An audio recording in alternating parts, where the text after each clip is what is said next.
नदी के अंदर सब्जी उगाने वाली बहू। वंदना अपने ससुराल में खुशी खुशी रहा करती थी। उसके ससुराल में उसकी सास, ससुर, उसका कुंवारा देवर, पति और 2 बच्चे थे। ऐसे एक दिन वंदना चूल्हे पर खाना बना रही थी कि तभी उसकी सास आशा उसके पास आकर कहती है, वंदना बहू, आज मोहित खेतों पर खाना लेकर नहीं गया है, तो तू एक काम कर, सबसे पहले खाना बनाकर तैयार कर ले और उसे खेतों पर देकर आ। रही घर के काम की बात तो वो मैं संभाल लूंगी। जी माँ, आप बिल्कुल भी फिक्र मत कीजिए, मैं पहले खाना बना लेती हूँ और उसके बाद जल्दी से घर का काम भी कर दूंगी। आप बिल्कुल भी काम मत कीजिए, वरना आपकी तबीयत खराब हो जाएगी। कितनी अच्छी है तू और हम सबका कितना ख्याल रखती है। मैं बहुत किस्मत वाली हूँ जो मुझे तेरे जैसी बहू मिली है। किस्मत वाली तो मैं हूँ माँ जी, जिसे आप जैसी सास मिली है। एक अनाथ होने पर भी आप मेरा इतना ज्यादा ख्याल रखती हैं कि मुझे कभी अपने परिवार की कमी ही महसूस नहीं होती। आशा अपने पोता पोती के पास खेलने के लिए चली जाती है। वंदना सबसे पहले खाना बनाकर तैयार करती है और उसके बाद घर का काम करने के बाद अपने पति मोहित के लिए खेतों में खाना लेकर जाती है। लेकिन जैसे ही वो खेतों पर पहुंचती है तो देखती है कि जमींदार उसके पति मोहित पर चिल्ला रहा था। 2 साल हो गए तुम्हें मेरा कर्जा लिए हुए, लेकिन आज तक तुमने ब्याज के नाम पर 1 रुपया नहीं दिया और असल की तो बात ही छोड़ दो। जमींदार जी, आप बिल्कुल भी फिक्र मत कीजिए, मैं जल्द से जल्द आपका कर्जा उतार दूंगा, मुझे बस थोड़ा समय और दे दीजिए। मेरे पास कोई मुफ्त का पैसा नहीं है, समझे? नहीं तुम मेरे कोई दूर के रिश्तेदार हो जो मैं तुम्हारी बात सुनता रहूंगा। बस बहुत हो गया, आज के बाद ये खेत छोड़ दो, तुम यहाँ पर खेती नहीं कर सकते। आज से ये खेत मेरे हुए। मोहित जी, ये क्या कर रहे हैं आप? अगर ये जमींदार हमारी खेत हड़प भी लेगा तो इसका मतलब ये नहीं है कि हम भूखे रह जाएंगे। हम कोई ना कोई रास्ता निकाल लेंगे। आप अपने परिवार के लिए अपना स्वाभिमान दांव पर मत लगाइए। ये कैसी बातें कर रही हो तुम वंदना? तुम तो जानती हो कि मुझे खेती के अलावा कोई और काम भी नहीं आता है। फिर हमारा परिवार क्या खाएगा? अभी हमारे बच्चे पढ़ाई कर रहे हैं और मेरा छोटा भाई भी कॉलेज जाता है, फिर हम सब कुछ कैसे संभाल पाएंगे? जरा देखो अपनी बहू को, कितनी ज्यादा अकड़ है इसमें। पति कर्ज में सर से लेकर पांव तक डूबा हुआ है, लेकिन फिर भी उसको शर्म नहीं आ रही।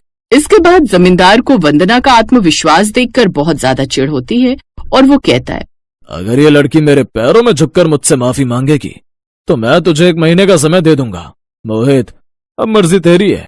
हम गरीब है साहब, लेकिन हमें किसी के आगे सर झुकाना नहीं आता है। हम सिर्फ भगवान के आगे सर झुकाते हैं जिसने हमें जीवन दान दिया है, और किसी के आगे नहीं। आप चलिए मोहित जी, मैं सब कुछ संभाल लूंगी। जमींदार मोहित को उसके खेतों से निकाल देता है क्योंकि वो खेत अब जमींदार ने हथिया लिए थे। मोहित और वंदना घर आ जाते हैं। जब ये सारी बात आशा को पता चलती है तो वो बहुत ज्यादा दुखी हो जाती है और कहती है, ना जाने किसकी नजर लग गई हमारे परिवार को। अब हम लोग क्या करेंगे? और वंदना बेटी, तुझे ही सर झुकाकर जमींदार से माफी मांग लेनी चाहिए थी। 1 महीने में मोहित कोई न कोई इंतजाम तो कर ही लेता। माँ जी, आप कैसी बातें कर रही हैं? अगर मैं जमींदार के आगे नाक भी रगड़ लेती तो भी वो हमें 1 महीने की मोहलत नहीं देता। वो सिर्फ मेरा आत्मविश्वास तोड़ना चाहता था। और रही मोहित जी के 1 महीने में कोई इंतजाम कर लेने की बात, बुरा मत मानना, जब वो 2 साल में कोई इंतजाम नहीं कर पाए तो वो 1 महीने में क्या ही कर लेते। तभी वहाँ पर वंदना का देवर आता है जो उसका साथ देता है और कहता है, भाभी आप बिल्कुल ठीक कह रही हैं, आपने जो भी किया वो बिल्कुल ठीक किया। मुझे पूरा विश्वास है कि आप कोई ना कोई रास्ता निकाल ही लेंगी। जहाँ वंदना के ससुराल में कोई भी उसकी बात समझने को तैयार नहीं था, वहीं देवर पढ़ा लिखा था और वो आत्मविश्वास की कीमत समझता था। ऐसे ही एक दिन गांव के कुएं पर बहुत ज्यादा भीड़ थी और वंदना गांव के जंगल में बहने वाली नदी से पानी लेने के लिए जाती है। वो देखती है कि वहाँ पर कुछ जंगली ककड़ियाँ उगी हुई थी। उन्हें देखकर वंदना ने कहा, अरे ये ककड़ियाँ तो खाने लायक है और कड़वी भी नहीं लगती। एक काम करती हूँ, अपने घर वालों के लिए आज यही लेकर चलती हूँ। कम से कम हम लोगों का पेट तो भर जाएगा, वरना घर में तो खाने का कुछ भी सामान नहीं रखा है। वंदना उन ककड़ियों को उठाकर ले जाती है और उसके ससुराल वाले उन ककड़ियों को खाकर अपना पेट भर लेते हैं। जब वंदना रात को सोती है तभी उसके दिमाग में एक तरकीब आती है और वो कहती है, अरे मैंने ये सोचा ही नहीं, नदी के अंदर भी तो सब्जियां उगाई जा सकती हैं और नदी पर तो किसी का मालिकाना हक भी नहीं है। गांव की नदी तो गांव वालों की है और जब तक हम इस गांव में रहते हैं वो नदी हमारी है। मैं गांव की नदी में भी तो सब्जियां उगा सकती हूँ। वंदना ने ठान लिया था कि वो नदी के अंदर सब्जियां उगाएगी। उसने नदी के अंदर सफाई की और कई सारे बीज बो दिए। कुछ औरतों ने उसे ये करते हुए देखा तो कहा, अरे क्यों अपना समय बर्बाद कर रही हो वंदना? नदी के अंदर सब्जियां नहीं उगाई जाती, सिर्फ कुछ ही सब्जियां उगती हैं, वो भी बहुत किस्मत से, वरना जो जंगली जानवर यहाँ आते हैं वो सारी सब्जियां बर्बाद कर देंगे। सही बात है, ये कहाँ पढ़ी लिखी है जो इसे इस बात की समझ होगी। पढ़ी लिखी होती तो ऐसी नादानी करके अपना समय बर्बाद न करती। वंदना ने ये बात सुनने के बाद अपनी गांव की दोनों औरतों को देखा और उनसे कहा, हो सकता है कि नदी के अंदर सब्जियां ना उगाई जाती हैं, लेकिन मैं फिर भी कोशिश जरूर करूंगी। अगर मेरी कोशिश कामयाब होती है तो उससे मेरे परिवार का 2 वक्त का पेट भर सकता है, तो फिर आखिर उस कोशिश को करने में क्या ही जाता है। अब वंदना रोज आया करती और नदी में उगी हुई सब्जियों की देखभाल किया करती। एक दिन मोहित जब शाम के समय वंदना को घर आते हुए देखता है तो कहता है, वंदना, ये तुम कहाँ जाती हो और वो भी शाम को वापस आती हो? सब कुछ ठीक तो है ना? कहीं तुम कोई गलत काम तो नहीं कर रही? अजी, हमारी शादी को पूरे 10 साल हो गए, कम से कम इतना यकीन तो आपको मुझ पर करना ही चाहिए। आप बिल्कुल भी फिक्र मत कीजिए, सब कुछ ठीक हो जाएगा। मैं कुछ गलत काम नहीं कर रही हूँ, जो भी कर रही हूँ अपने परिवार के लिए कर रही हूँ। और कुछ ही महीनों के बाद उसकी नदी में उगी हुई सब्जियां बिल्कुल तैयार हो जाती हैं। उसके बाद वो एक ठेले पर सारी सब्जियां भरकर घर लेकर आती है और उसके परिवार वाले इतनी सारी सब्जियों को देखकर हैरान हो जाते हैं और कहते हैं, अरे बहू, तू इतनी सारी सब्जियां कहाँ से लेकर आई है? और ये सब्जियां तो बहुत ताजा लग रही हैं। माँ, भैया, भाभी ने नदी के पास ही सब्जियां उगाई हैं, क्योंकि ये तो नदी के अंदर उगने वाली सब्जियां हैं। इसका मतलब भाभी रोज गांव के जंगल की नदी में जाकर सब्जियां उगाया करती थी। हाँ, ये बात सच है देवर जी, आपने बिल्कुल ठीक कहा। एक दिन मैं नदी के अंदर उगी हुई जंगली ककड़ी लेकर आई थी और उसके बाद मुझे एहसास हुआ कि मैं ऐसी ही और सब्जियां भी नदी के अंदर उगा सकती हूँ, और मैंने यही किया। धीरे धीरे ये सारी सब्जियां उगकर तैयार हो गई। अब हमें बिल्कुल भी परेशान होने की जरूरत नहीं है। मोहित जी को भी मजदूरी नहीं करनी होगी, वो गांव के बाजार में ये सब्जियां बेचेंगे और हम अपना घर चलाएंगे। मुझे माफ कर दो वंदना, मैंने तुम्हारे बारे में गलत सोचा। तुम सच में बहुत अच्छी हो और हमारे परिवार के लिए कितना कुछ सोचती हो। तुमने दिखा दिया कि गरीब हो तो भी हमें आत्मविश्वास नहीं हारना चाहिए। हम सब कुछ ठीक कर सकते हैं। अब मोहित नदी में उगाई हुई सब्जियों को बेचा करता और उसकी पत्नी नदी में सब्जियां उगाया करती।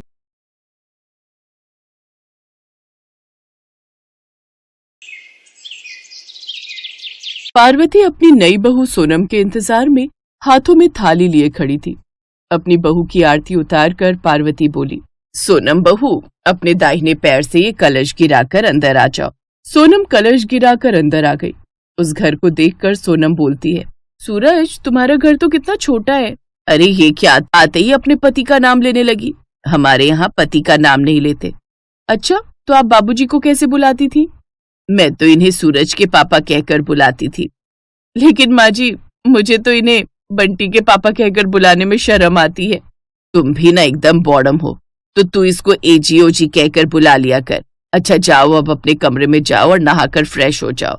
फिर कल तुम्हें अपने हाथों से प्रसाद बनाना है, जिसके लिए हमें कुलदेवी की पूजा करने जाना है।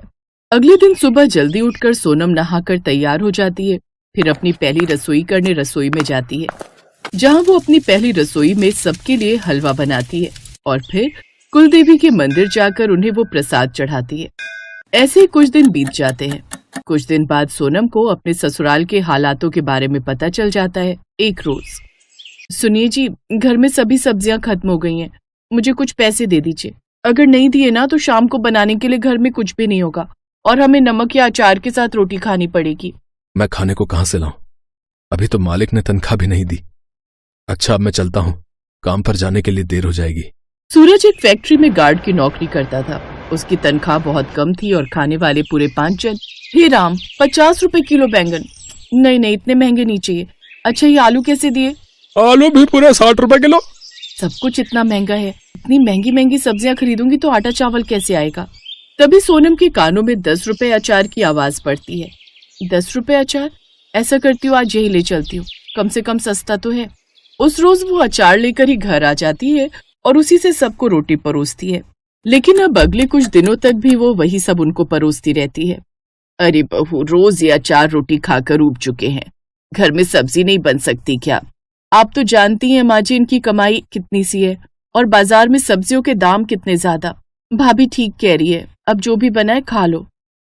मुझसे तो नहीं खाया जाएगा बिना सब्जी के खाना। बंटी, ओ बंटी, जरा इधर तो आना। जा पड़ोस वाली कमला को बोल इस कटोरी में जरा सब्जी दे दे। 8 साल का बंटी कटोरा उठाकर सब्जी लेने पड़ोस की कमला काकी के घर चला जाता है। हाँ बोलो बंटी, ये कटोरी लेकर क्यों आए हैं? वो दादी ने थोड़ी सब्जी मंगवाई है। कमला मन ही मन सोचती है, आज अगर इसे सब्जी दे दी तो कल ये फिर कटोरी उठाकर सब्जी मांगने चला आएगा। एक काम करती हूँ, जो कल की बासी सब्जी रखी है वही दे देती हूँ। कमला बंटी को बासी सब्जी दे देती है, जिससे अब सोनम की सास पार्वती वो खा लेती है। शाम को वो बाजार जाकर 10 रुपए की थोड़ी सी सब्जी ले आती है, लेकिन उसमें सिर्फ आधी कटोरी सब्जी बन पाती, जिसमें केवल उसकी सास के लिए हो पाती। फिर एक रोज रोज जो सब्जियां बाजार से लाना तो हो नहीं पाएगा। मेरा मायका गांव में है, वहां पर खेत होने से कितना लाभ होता है। कम से कम हम अपने खेत में या आंगन में क्यारी लगाकर उसमें सब्जियां तो उगा सकते थे, लेकिन यहाँ तो इतनी भी जगह नहीं है कि हम ये कर सकें। शहरों में तो छोटी छोटी गलियां होती हैं जहाँ सब्जियां भी नहीं उगा सकते। खैर, अब कर भी क्या सकते हैं। इसके बाद सोनम घर के कामकाज में जुट जाती है, लेकिन अभी भी उसके दिमाग में यही सब चल रहा था। फिर शाम को छत पर से कपड़े उठाने गई, तभी अपनी लंबी चौड़ी खाली छत देखकर वो सोचने लगी, मैं भी कितनी बुद्धू हूँ, मेरे पास इतनी लंबी चौड़ी छत है, क्यों ना मैं इसी में सब्जियां उगाऊं। हाँ, थोड़ी मेहनत लगेगी। अब सोनम के मन में उत्साह आने लगता है। वो उसी दिन से छत पर मिट्टी डालकर उसमें खाद डालकर सब्जियां उगाने का काम करती है और उनकी देखभाल में कोई कमी नहीं आने देती। कुछ ही दिन में सब्जियां अच्छे से उगकर तैयार हो जाती हैं। ये देख सोनम बड़ी खुश होती है। माँ, सब्जी तो बहुत अच्छी बनी है, खट्टी मीठी। बिल्कुल ठीक कहा, सच में इसका स्वाद बड़ा अच्छा है। अरे, अपनी खेती की सब्जियों की बात ही अलग है। ये तो हमारी बहू की मेहनत है जो उसने शहर में छत पर भी इतनी अच्छी सब्जियों की खेती कर ली। बहू, तू तो मुझे एक कटोरी और दे दे, मुझे तो बड़ा ही मजा आ रहा है। ऐसा लग रहा है अपने गांव की खेतों की सब्जियां खा रहे हैं। नहीं तो गांव से शहर की मंडी तक आते आते सब्जियां आधी तो वैसे ही बासी हो जाती हैं, जिसमें कोई स्वाद ही नहीं होता, ऊपर से इतनी महंगी। अब तो हम रोज ही ताजी ताजी सब्जी खाएंगे और इसके दाम भी नहीं देने पड़ेंगे। सोनम को भी अब छत पर बने उस खेत से प्यार हो गया। अब वो खाली समय मिलते ही उसकी देखभाल में लग जाती। फिर एक रोज, तुम सच में बड़ी मेहनती हो सोनम। आज तुम्हारे कारण हमारी सब्जियों के पैसे बच जाते हैं और हमें इतनी ताजी सब्जी भी खाने को मिल जाती है। तभी वहाँ कमला भी आ जाती है। बहू, आज मेरे घर में सब्जी खत्म हो गई और बाजार अब इतनी धूप में कौन जाए। तू अभी के लिए अपने छत वाले खेत से मुझे कोई सब्जी तोड़ कर दे दे, जैसी तूने उस दिन दी थी ना मुझे बासी सब्जी। ऐसे ही बहू कोई सड़ी गली सब्जी है तो वो इस मुई कमला को लेकर आ। सत्यानाश जय तेरा, उस रोज उल्टियां कर करके मेरा बुरा हाल हो गया था। अब मुझे माफ भी कर दो पार्वती, हो गई गलती मुझसे। अच्छा कोई बात नहीं काकी, आप बैठिए, मैं आपके लिए छत से बैंगन लेकर आती हूँ। सोनम छत से बैंगन तोड़कर उसे लाकर दे देती है और वो अगले दिन फिर सोनम के घर आ जाती है। सोनम बहू, इतनी अच्छी सब्जी तो मैंने शहर में खाई ही नहीं, कितनी ताजी और स्वादिष्ट। ऐसा कर, तू मुझे आज कोई और सब्जी भी लाकर दे दे, तू चाहे तो बदले में पैसे ले ले। नहीं काकी, उसकी कोई जरूरत नहीं है, मैं अभी लाती हूँ। सोनम छत से सब्जियां तोड़कर उसको लाकर देती है, जिसके बदले कमला काकी उसे पैसे देती है। रख ले बहू, ये तेरी मेहनत के हैं, और हम बाजार से जाकर सब्जियां लाते हैं तो वहां भी तो पैसे देते हैं ना। अरे मैं तो कहती हूँ कि तू ऐसी सब्जियां बाजार में बेचे ना तो तू अच्छी कमाई कर सकती है। पहली बार उन सब्जियों के दाम पाकर सोनम बड़ी खुश होती है और अब वो खुद का काम शुरू करने की सोचती है। वो अपने घर के बाहर ही ताजी सब्जियों का बोर्ड लगा देती है। अब जिसे भी वो ताजी सब्जियां चाहिए होती वो उसके घर आकर उसकी छत से सब्जियां खरीद कर ले जाते। सोनम बहन, मुझे 2 किलो बैंगन, 2 किलो सीताफल और 1 किलो भिंडी घिया दे दो। जी अच्छी बात है, अभी बांध देती हूँ। सोनम, तेरे कारण हमें भी कम दाम में अच्छी सब्जियां खाने को मिल जाती हैं। ये ले तेरे 300 रुपए। अब उनकी आर्थिक स्थिति काफी सुधरने लगी, क्योंकि अब मुफ्त की सब्जियां खाने के साथ साथ उन सब्जियों से कमाई भी होने लगी और अब घर खर्च तो सोनम की सब्जियां बेचकर ही चल पड़ता और सूरज की तनख्वाह सूखी बच जाती और अब वो खुशी खुशी से रहने लगे। Thanks for watching.